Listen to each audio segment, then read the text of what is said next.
सूत्रधार हैं राजन लूथरा जी, जो एनआरआई हैं, अमेरिका बेस्ड हैं और बहुत बड़े बिजनेसमैन हैं। उन्होंने जब उनको एक फीलिंग आया कि मुझे कुछ समाज के लिए करना चाहिए, तो एक फ़िल्म को कंसीव किया गया और ये फ़िल्म को बनाने में उन्होंने बड़े 2 साल तक एफ़र्ट्स किए। ये फ़िल्म के अंदर आप यूक्रेन वार भी देखेंगे, इस फिल्म में आप बद्रीनाथ भी देखेंगे, केदारनाथ भी देखेंगे। तो एक जर्नी है कि कैसे एक महायोगी शिव जी का भक्त किस तरह से इस जर्नी के ऊपर चला और एक मैसेज दिया जाता है सारी जनता को कि भगवान एक है। हम जो ईश्वर, अल्लाह, क्रिश्चियन सब करते हैं वो सब नाम है, पर वो शक्ति एक ही है और वो शक्ति आपके अंदर, अपने अंदर मौजूद है। आपको फील करने की ज़रूरत है। अगर आप उसे फील कर लेते हैं तो आपको एहसास हो जाएगा कि नहीं, मैं सब कुछ कर सकता हूँ। तो ऐसी ही उनमें एनलाइटमेंट आई और उन्होंने इस फिल्म को कंसीव करके बनाया।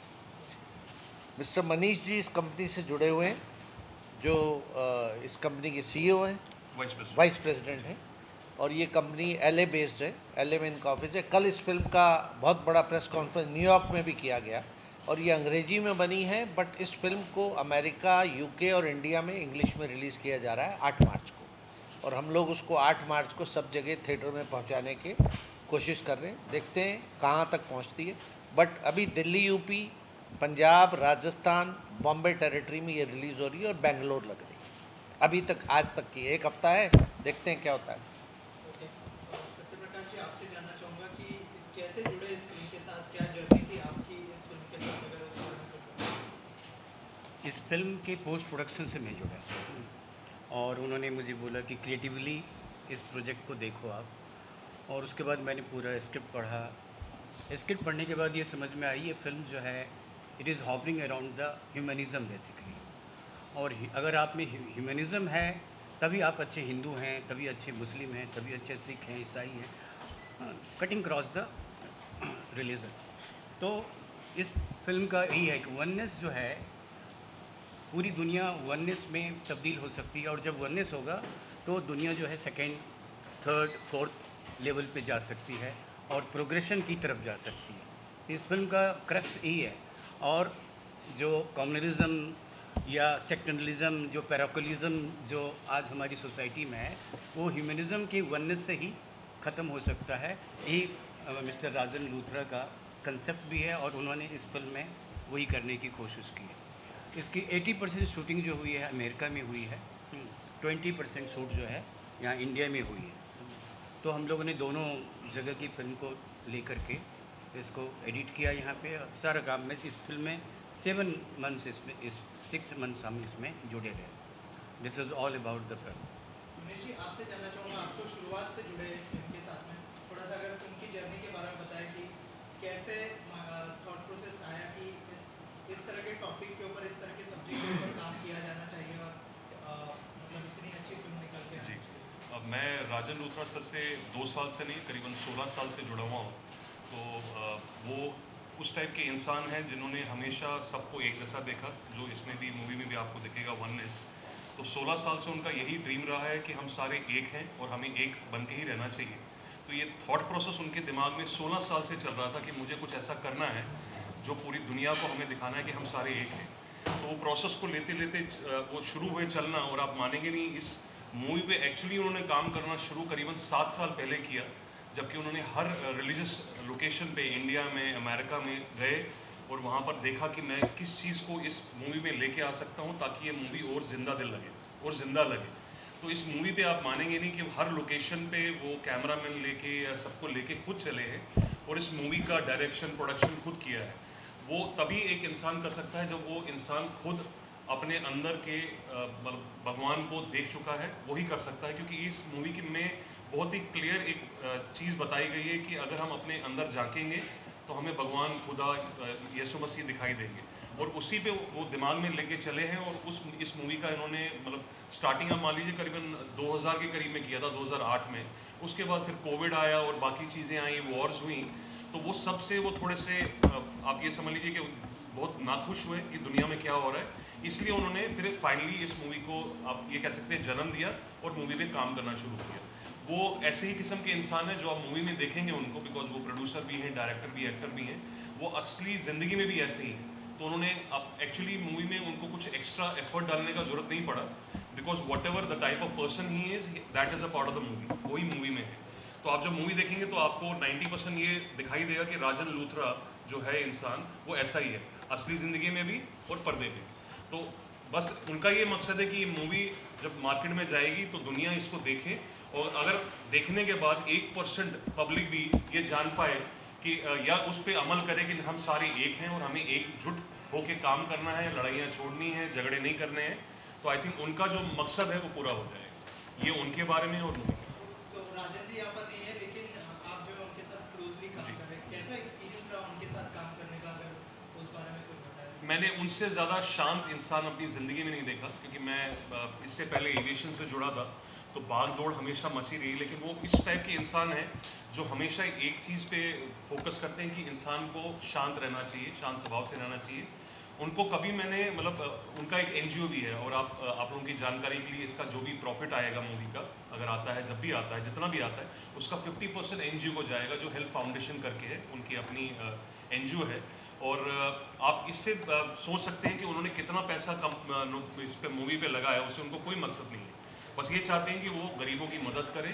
वो इस टाइप के इंसान है, और आप मानेंगे नहीं, उनकी फाउंडेशन करीबन 14 साल से चल रही है और उसका बैंक का खाता तक अभी नहीं बना है, जबकि उन्होंने दिल्ली जैसी जगह में, केशवपुरम और कुछ जगहों पे इतने बच्चों की और गरीबों की रेलवे ट्रैक्स के आसपास बहुत मदद की है।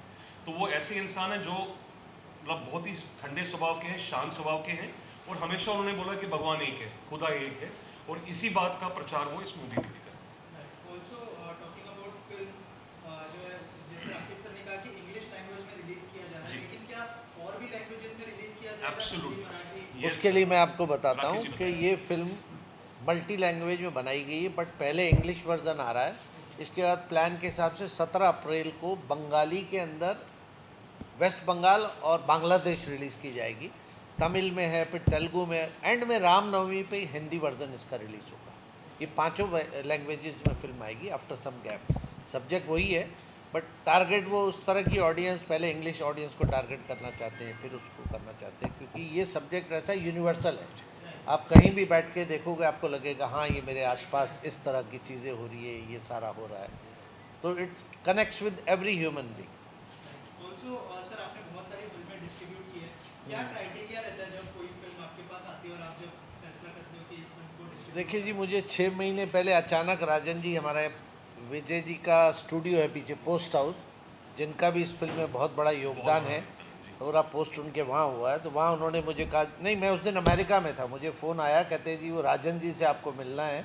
तो मैंने कहा मेरी रात को तो फ्लाइट है, तो नहीं मिल सके। अल्टीमेटली 1 महीने बाद यहाँ मुलाकात हुई और वो सिलसिला चला, ये फिल्म बना रहे हैं, शूटिंग करेंगे। तो अभी 20-25 दिन पहले डिसाइड हुआ कि ये फिल्म को रिलीज़ करना है।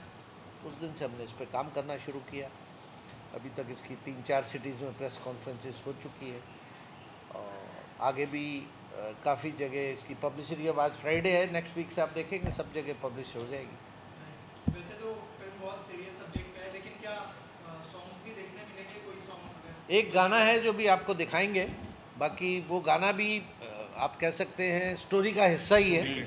वो कोई ऐसा कॉमर्शियल आप सोचे कोई डांस आइटम वो नहीं मिलेगा, स्पिरिचुअली गाना है। और अभी थोड़ी देर में एंड में आपको दिखाते हैं। मोहित, गाना दिखाना एंड में।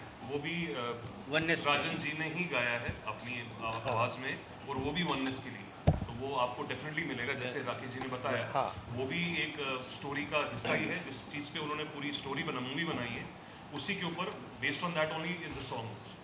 सर, इंडिया में कितने थिएटर्स में रिलीज की जाएगी? देखिए जी, इंग्लिश में ये फिल्म अभी रिलीज़ हो रही है और नेपाल में नेपाली में रिलीज़ हो रही है, तो दोनों जगह मिला के करीब 100 सिनेमा के अंदर अंदर ये फिल्म लगाई जाएगी। क्योंकि आज फ्राइडे, आपको अच्छे से पता है, इतनी एडवांस सिनेमा का मालूम नहीं पड़ता, बट अप्रॉक्सीमेट यही कैलकुलेशन है। 20-25 सिनेमा नेपाली में लगेंगे, बाकी इंग्लिश चेन में यहाँ लगेंगे। और बहुत जल्दी फिल्म रिलीज होने वाली है, आप लोग कुछ अपील करना चाहेंगे ऑडियंस को, क्यों देखनी चाहिए, क्या यूएसपी होने वाली है? मैं बस अपनी तरफ से और राजन जी की तरफ से जो यहाँ नहीं है उनकी तरफ से यही बोलना चाहूँगा कि आप प्लीज़ जाके ये मूवी देखिए। इसमें कोई ऐसे हमारी स्टार कास्ट नहीं है जो आप लोग देखते आए हैं, लेकिन ये फॉर श्योर है कि इसमें बच्चे से लेकर बुढ़े तक हमारे जो वर्किंग क्लास है, सीनियर सिटीजन्स हैं, आर्मी वाले हैं, पॉलिटिशियंस हैं, फिल्म फर्टर्निटी वाले हैं, कोई भी हैं, everybody will go and take something home. ऐसा नहीं होगा कि वो बस देखेंगे और एक कमर्शियल मूवी की तरह कुछ देख के घर चले जाएंगे, but they will have something to think about. उनको थोड़ा पीस ऑफ माइंड जो आजकल सॉरी मार्केट में थोड़ा कम हो गया है बिकॉज ऑफ हमारी जो मतलब रेस है वो इतनी तेज़ हो गई है, तो उनको थोड़ा पीस ऑफ माइंड मिलेगा जितनी देर वो मूवी चलेगी. तो वो घर एक पीस ऑफ माइंड लेके जाएंगे जो आज की डेट में थोड़ा सा मिलना कम है. तो ये बस गुजारिश है लोगों से कि आप प्लीज़ अपने पास के मूवी थिएटर्स में जाएं और ये मूवी देखें, क्योंकि इसके बाद आपको थोड़ा सा डेफिनेटली ये सोचने में मजबूर करेगा कि हमारे अंदर भगवान खुदा है, बस उनको थोड़ा सा ढूंढना ज़रूरी है. That's it. Thank you. This is all about the Thank you. soul searching film, and it is hovering around the oneness, Yeah. एकता. तो मैं तो लगता हूँ इस फिल्म के थिएटर के बाद मेरा इतना सजेशन है, मैं राजन जी से रिक्वेस्ट भी करूँगा इस फिल्म को मास में जाके दिखाना चाहिए, जी. Because it gives a lot of educations. ये आदमी को जोड़ता है. आज जो हमारे देश में, हमारे समाज में या दुनिया में जो वार हो रहा है या ह्यू एंड क्राई हो रहा है on the basis of the religion, parochial religion, वो रिलीजन है ही नहीं. और उसी की चर्चा कि वो रिलीजन नहीं है, रिलीजन आपके अंदर है, गॉड आपके अंदर है. सोल सर्च करेंगे, then you will get oneness, और तब दुनिया जो है दूसरे लेवल पे, तीसरे लेवल प्रोग्रेशन के स्टेज पे जाएगा. इसलिए मैं तो चाहता हूँ कि थिएटर के अभी भी इस फिल्म को दिखाना चाहिए. As Mr. Satya said, and that's a very, very valid point. And for your information, Mr. Rajan is already working on that. We will be trying to show it in mass because हो सकता है हम कुछ दूर दराज के गांव या villages में या कस्बों में नहीं पहुंच पाए. So our target is that everyone in even a smallest of the villages is able to see this movie. Even for that, if we have to go and show it in public, even in villages, we will try and do that. After the movie is released in theaters and of course on OTT platforms. After that, our target is till at least next 6 months we'll try and do that also. So that's been definitely taken. Oneness is a mission. Yeah. Is a mission, and it is being perpetuated by Mr. Rajan Luthra. Absolutely. और राजन जी ने इस film को बनाते बनाते अपना जो business था वो बिल्कुल रुक गए हैं. Absolutely. वो सिर्फ अब इस समाज की सेवा करना चाहते हैं और इसलिए फिल्म बनाई है. It's not for business, Yeah. It is something different के लोगों को एक एनलाइटमेंट हो, उनमें एक जागरूकता है. और मुझे लगता है कि एक राइट मैसेज है, बट ऑडियंस आनी चाहिए. और आप लोगों का सबसे बड़ा काम है ऑडियंस को बताना कि आप लोग इस सिनेमा में जाके ये फिल्म देखिए. He is into real estate, he is into investments, he is into aviation. So everything has come on a halt. It has come to a halt right now. And his main focus right now is to get this movie to the market, to the public, and let public have some peace of mind, talk about and think about oneness. That is what is the goal. That's it. Thank you so much. Thank you. गाना देख लीजिए एक बार, लगाओ गाना.